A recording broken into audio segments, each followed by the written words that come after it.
Thank you for joining us for another episode of the Sweet and Sassy Show podcast. I am Jen Carpenter, and I have with me Molly Lowe, LinkedIn Business Queen. Go ahead, Molly. Hello. Hi, everyone. So excited to see you guys all again. Whenever Jen and I come together, I'm always so excited because we are just chatterboxes, and today you're in for a good treat today. Yes, magical things always happen when we are together, which has been really since we met and we started doing this about a year ago as well. So super grateful to have you here with me on this journey and the value that we add and bring to the people in our network. So Jen Carpenter, Secure and Savvy Solutions, affordable legal services for business owners with to have peace of mind and security, and also be able to show their employees they care about them by providing valuable resources as voluntary employee benefits. What I am most passionate about is what I call mind flow mastery coaching, working with me full time for 6 months, and I have a weekly accountability group to keep your mind in check along the way. That is what I'm most passionate about, which is being able to help people be the best version of themselves and really have the mentality to do everything you are set out to do as a business owner and a parent. So that leads us to our topic today. Boundaries as a parent and an entrepreneur. So boundaries and expectations, episode 15 within your business and your family. I wanted to start off with all the good reasons why that's really important, and then we can kind of get into the how. Um, Number one, I would say when you put clear boundaries and expectations in place, you are protecting your time and energy and where you spend it, number one. You also have a sense of control of what you can control. There's so many things in our lives and in this world that we do not have control of. When you set those clear expectations and boundaries, you can stay focused and productive on what is important to you and where you spend your time and energy. Um, Doing all of that as well helps you with increasing your success and your fulfillment in your life.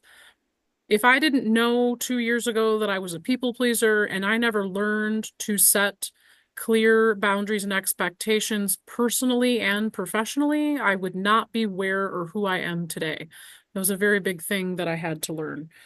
And then just kind of big picture, integrity with yourself and honoring and sticking to your commitments for your vision, your mission, and your goals and where you're going. Um, it's a I don't want to say tough, but I guess you have to learn it at some point or another when the time is right for you. Everybody does. These things come into play when the time is right. So, you don't know what you don't know. So I very often go to that. And learning how to communicate and ask exactly for what you want. So those are all a bunch of reasons why, and then we can kind of evolve from there if you'd like to take your part on that, and then we'll keep going from there. Yeah. I'm gonna take a different spin, related but different.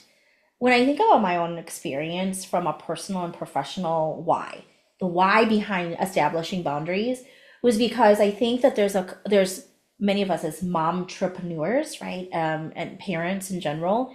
But especially moms, I feel like there's this sense of hyper independence that we tend to take on as a part of being a mom. And then once you're the CEO of your business, holy cow, that takes it to a totally different level of hyper independence of I'm going to do all these things. And establishing boundaries for me personally and professionally has been more about boundaries equating to rediscovering my identity. A Of like, hundred who percent. right? Yeah.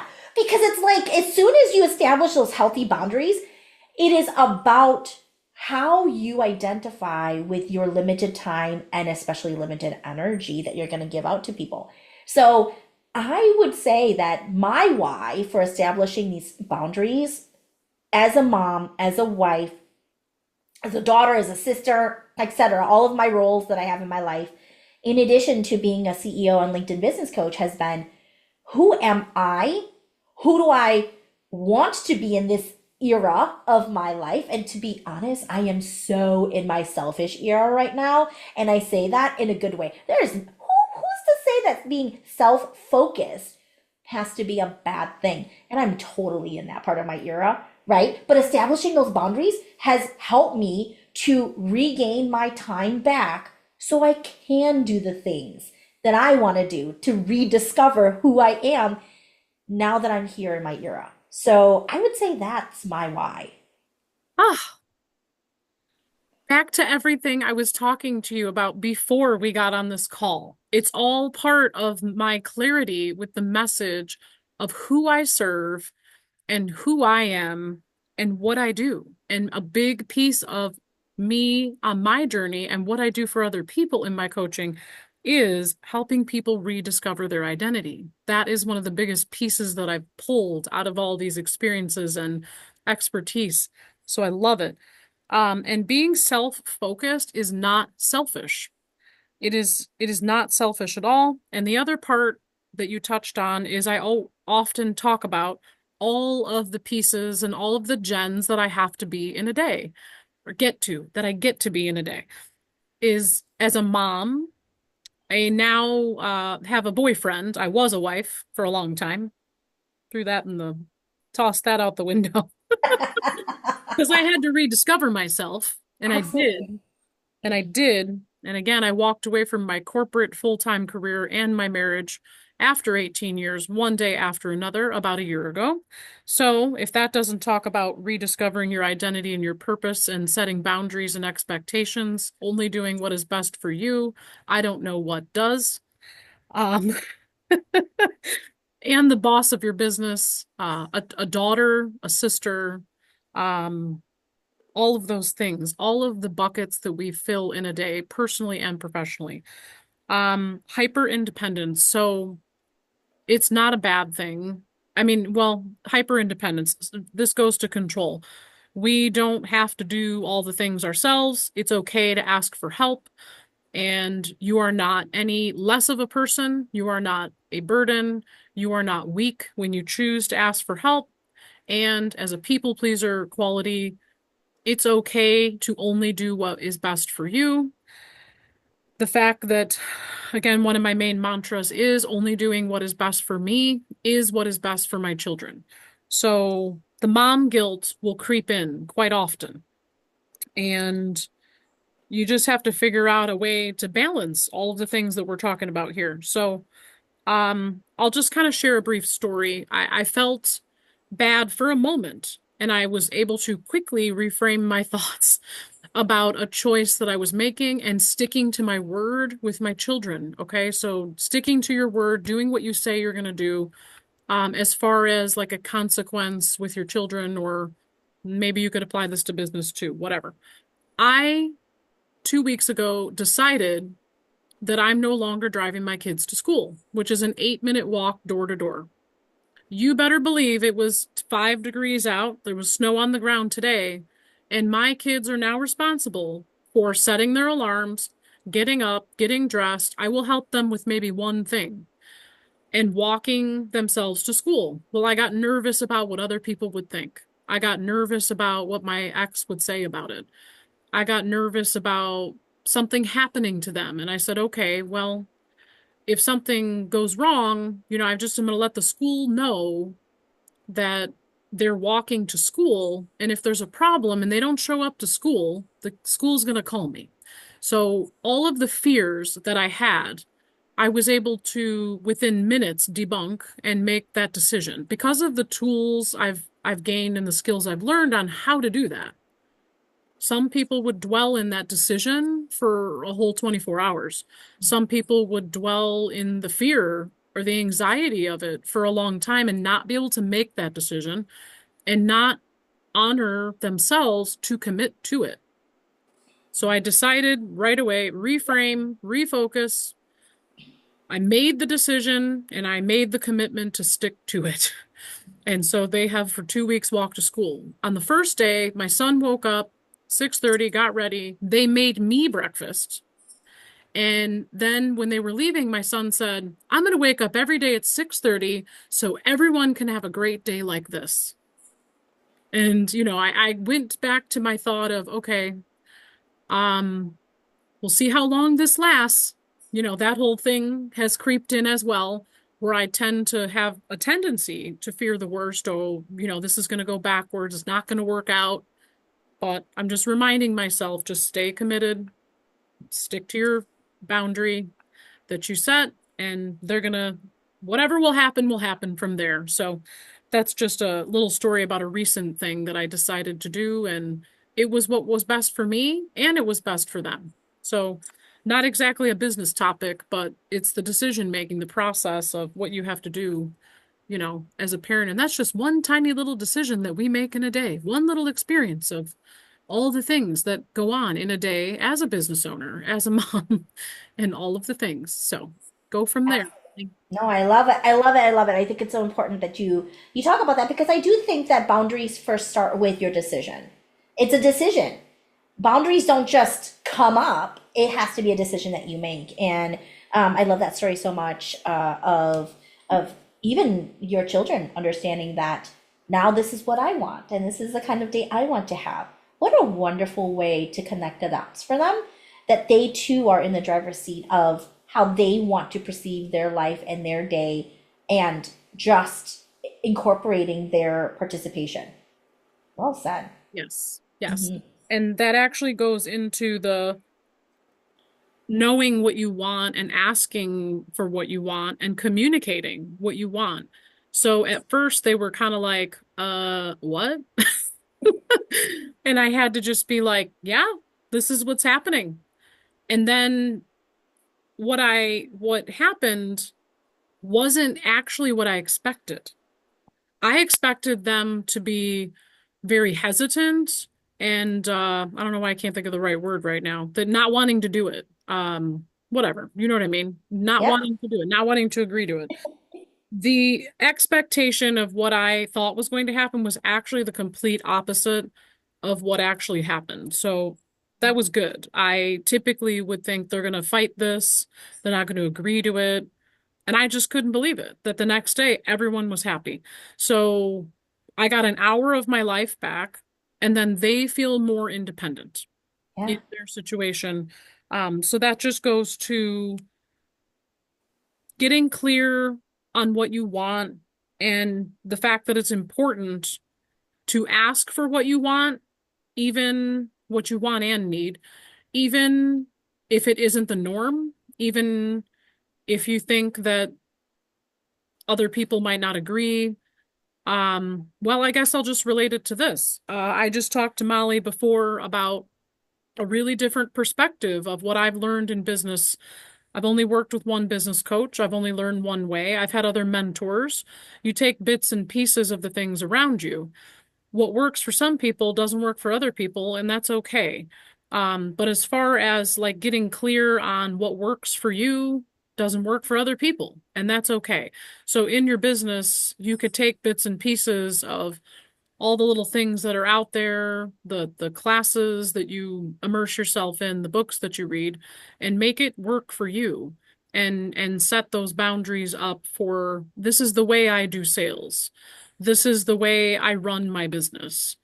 Some people don't agree with my calendar. If you're 3 minutes late, I cancel and I don't reschedule. I don't really care. It's what works for me. Um, the mentality you have, maybe going into a business meeting, you could have the intention of, I can close this deal in one call, or it can take two or three conversations. It doesn't, you don't, one way doesn't always have to work, I guess. And so, anyways, basing your daily activities, your schedule, doing what works for you, basing it off of that.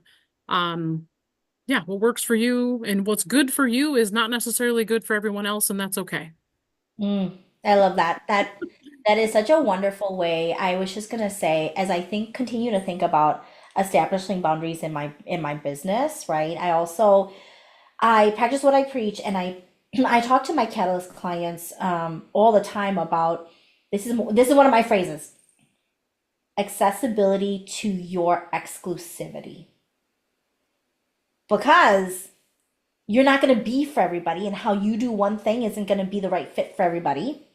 And when you can understand that not everybody gets access to you, that is how you start to establish those healthy boundaries in business. Is when you can say, hey, yes, I want to help create accessibility to my exclusivity. That's you saying, I'm not for everybody, and I'm not going to take on everybody, and we're not all going to be a good fit for each other.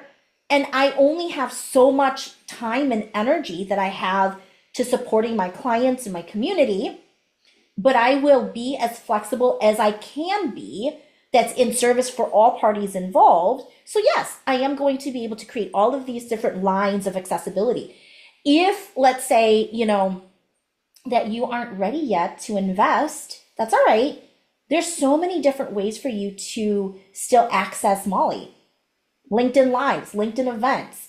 This podcast is a great way to hear what I have to say, or to learn how I do things in business and as a mom in entrepreneurship. And guess what? Absolutely. One of the hard things that I've established, hard in the sense of like rules, right? Or set, preset boundaries, is I'm exclusive, baby. And so not everyone's going to have the ability to work with me. And that's going to be the way that it's set. And that's how I'm able to then scale in a way in my business that only thrives, but also is sustainable. So I'll leave you with that: accessibility to my exclusivity. I love that. It's because when I went through my notes too, I had written down not all money is good money. And I was at a sales event earlier today and I put that in the chat. So when we talk about how things align, they really align. And so I haven't heard you say that before, accessibility is exclusivity. That goes back to protecting your time and energy. Um, basically attract who you want, repel the rest. And if, like you said, someone isn't ready, for example, for my full program, that's actually what I'm kind of expanding upon a little bit, is more ways that they can have access to me, even if they're not ready for my full program. Having a community, a space where you can be together and add value. And then, having all of these things. I started the podcast here with you to just add value to my network. I didn't know what it would evolve into. So these videos being on my YouTube channel, you being part of them, this is how you can add value to your network of people. And maybe they're going to be your client one day, maybe they're not, and that's okay.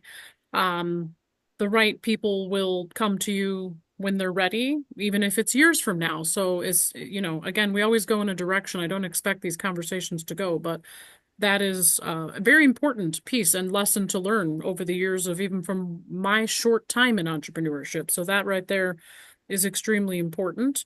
Um, and the success and fulfillment. You don't want to work with clients that are going to be stressful to work with. You want to spend your time and energy doing what's best for you, for Molly. You want to be able to spend time with your kids. You want to spend time with your spouse, quality time, and still grow a business. And that is possible. Um, Being able to have all these things in place to do so. So, anything else you'd like to add to that? I will close on that note saying, as you were saying that out loud, I thought of another thing that I tend to say on my sales calls, which is, because sales is not about convincing, right? And I say to people, I'm ready for you whenever you're ready for me. And it's honoring where they are at. So again, I'm exclusive. You might not be ready for me right now, and that's all right. But I'm ready for you whenever you're ready for me, right? And that again is a way for me to establish those boundaries, even within my sales conversations for people. That it's all good. I honor where you are. Totally. I have to say it again. I just love how everything aligns. I even said at this masterclass in the chat, meet people where they're at. So that's a great tip on how to do that. Um, one of the questions I ask is, what will life look like for you if you choose not to move forward today? 3 months from now, 6 months from now, 1 year from now. It kind of gets people's thoughts going. It's kind of the opposite of, what is the cost of not taking action versus the benefit of taking action. That's very often another thing to look at is when you weigh costs and benefits, um, it goes into decision making. Are there regrets that you have that you chose to do something, or do you more so regret an action you chose not to take? Yeah. That's a very interesting Mhm. perspective. I went to Chicago last weekend with my kids, and we went to this museum that's free called MindWorks, and it's the study of behavioral science and psychology. And you go through these 12 different interactions, and it was really interesting. And I was same thing. I was like, they're not going to want to do this. I told them about it, and what I expected, what I feared, it was the complete opposite response of what I expected. And they were like, that sounds really cool. Let's go do that. So, anyways, yes, things don't always go the way you expect in life or business. And me and Molly are here to help you along the way. So this episode comes out Valentine's Day, second Friday of each month, pretty close to it. And we thank you all for joining us and stay tuned for more every month. Sweet and Sassy Show podcast, Jen Carpenter and Molly Lowe. Please connect with us on YouTube and across all of our socials, LinkedIn, Instagram, Facebook. I was on TikTok, but I deleted my account and I can't get it back. So here we go. Yeah. All right. Thank you, Molly. Thank you, everyone, for joining us.